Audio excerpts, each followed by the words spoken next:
In 1600, on a cold December morning in London, a group of merchants gathered under the royal crest of Queen Elizabeth I. They weren't kings, they weren't generals, but they held something far more powerful, a charter, a single piece of paper that would give birth to the world's first multinational corporation, the East India Company. It all started as a trading venture, a seemingly modest plan to bring back spices, silks, and treasures from the East.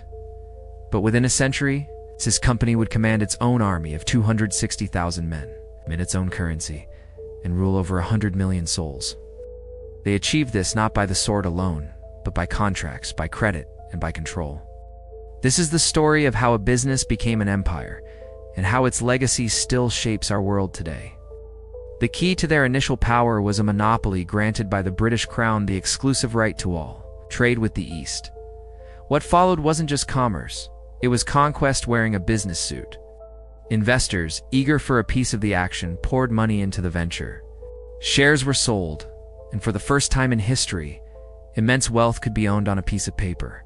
A new class of capitalists was born, defined not by noble blood, but by their stock portfolio. The company's ships sailed from London's fog into the monsoon winds of India, Sumatra, and China. Each voyage was a high-stakes gamble, facing the perils of pirates, storms, and disease. But when a ship returned safely, the profits were unimaginable. Spices like nutmeg, once worth their weight in gold, along with exotic teas and silks, sold for fortunes back home. With every successful voyage, the company grew richer, and its appetite for more grew even stronger. By the 1700s, the East India Company was no longer just trading goods, it had begun trading governments. It cleverly inserted itself into the complex political landscape of India, playing local rulers against each other.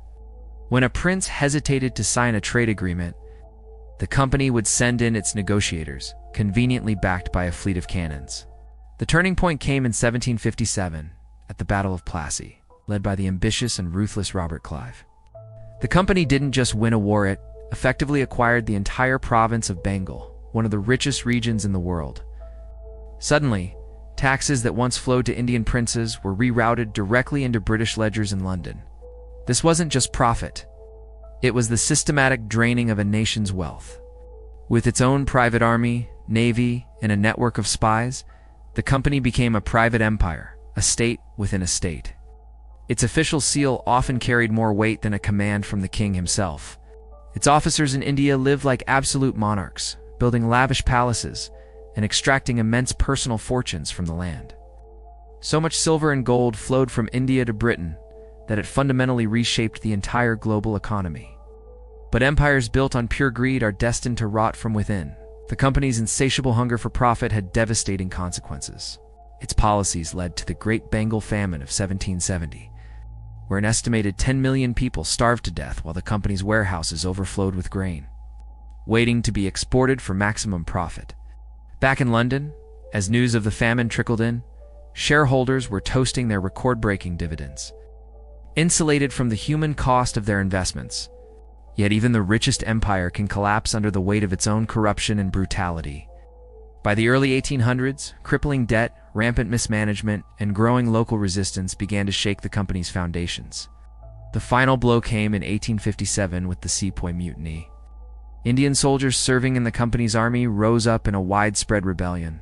It was a bloody, brutal conflict, and a stark reminder that the governed will not remain silent forever. In the aftermath of the mutiny, the British Crown could no longer ignore the chaos. The government stepped in, dissolved the East India Company, and took direct control of its territories, marking the official beginning of the British Raj.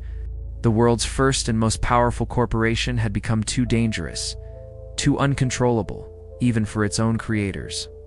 But the company's ghost never truly died. Its innovative corporate structure, the very ideas of shares, boards of directors, and global bureaucracy, became the blueprint for modern capitalism.